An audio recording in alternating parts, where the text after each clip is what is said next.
Some things are buried for a reason. Not to be forgotten, but to be avoided. My grandfather left me a house, an old creaking place in the woods outside Vermont. But he also left behind a secret, one I wish I had never uncovered. And now, something is trying to crawl through the cracks of this world. He was an archaeologist, old school, obsessed with lost civilizations, cults, forbidden texts. Smart man, but haunted. There was only one rule he ever gave me. Never open the attic, not unless you wanted to remember you. I thought it was just dementia talking. His mind had been slipping near the end. But after his funeral, I stayed at the house alone. And on the third day, I broke the rule. I found the attic key taped behind a floorboard under his bed. It was wrapped in an old cloth, black with dust, and something else.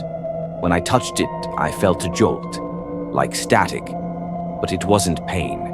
It was recognition. The attic door opened with a groan that sounded too human, like something was exhaling from the other side. The attic wasn't full of junk like I expected. Just one thing, a pedestal, and resting on it, a box.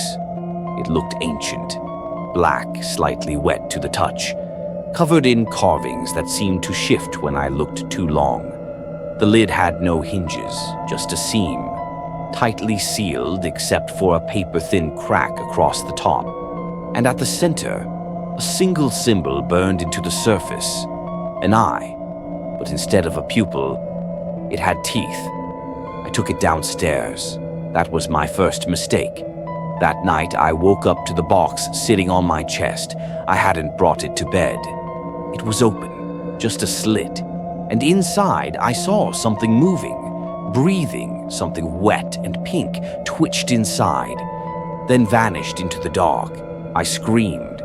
The box slammed shut on its own. The next day, I started hearing clicking in the walls. Not rats, too slow, too deliberate. I smelled burning hair even when nothing was cooking, and the shadows in the house were getting longer. At 3:33 a.m., I woke up again. This time I couldn't move. Sleep paralysis, I thought, until I noticed the box had opened fully, and something was standing next to my bed. It had no eyes. Its mouth was sewn shut, but twitching.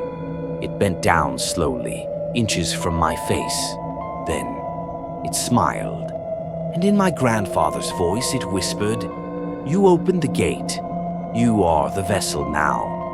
I tried to get rid of it, threw the box in the river, drove 3 towns over and left it in a church parking lot, buried it 6 feet deep behind the barn. Every time I came home, it was on the kitchen table, and every night after, I dreamed of that tower in the desert, the one made of bones, and something climbing it, closer. Every time, I called one of my grandfather's old colleagues, Dr. Emery. When I told him what I found, he just said, "He didn't die of natural causes, you know." He said the box was found in a collapsed temple in Algeria. The locals called it the Womb of the Star Eater, an object used in rituals to summon it. A thing so ancient it predates language, something that doesn't want worship, only access. "That box is a breach," he said, "and it chose you." I haven't slept in days. Not really, because every time I close my eyes now, I feel it moving in my chest, like a second heartbeat. Sometimes I cough and bits of thread come out, like something inside me is trying to sew itself shut. I boarded up the attic. I locked the box in a safe, welded it shut, poured concrete over it, and now the concrete is cracking. Last night I watched myself sleep. Not a dream. My body got up, walked into the bathroom, stared into the mirror for 27 minutes. I only know that because I have security cameras. The footage shows my reflection smiling the entire time, but I wasn't. This morning I found something under my skin, a bump near my spine. It moved when I touched it, and from inside my head a voice whispered, "Eyes sewn shut to see beyond, mouth sewn closed to speak the name. You are the last lock, so I'm recording this now, for whoever finds me. If you come across a black box carved with eyes and teeth, don't touch it, don't open it, and above all, don't dream with it near you, because dreams are doorways, and now that mine is open, I don't know if I'll ever wake up again. If you're still here, then maybe it hasn't found you yet. Maybe the box hasn't marked you, but just in case, burn your dreams. Do not find me, and never trust anything that breathes without lungs.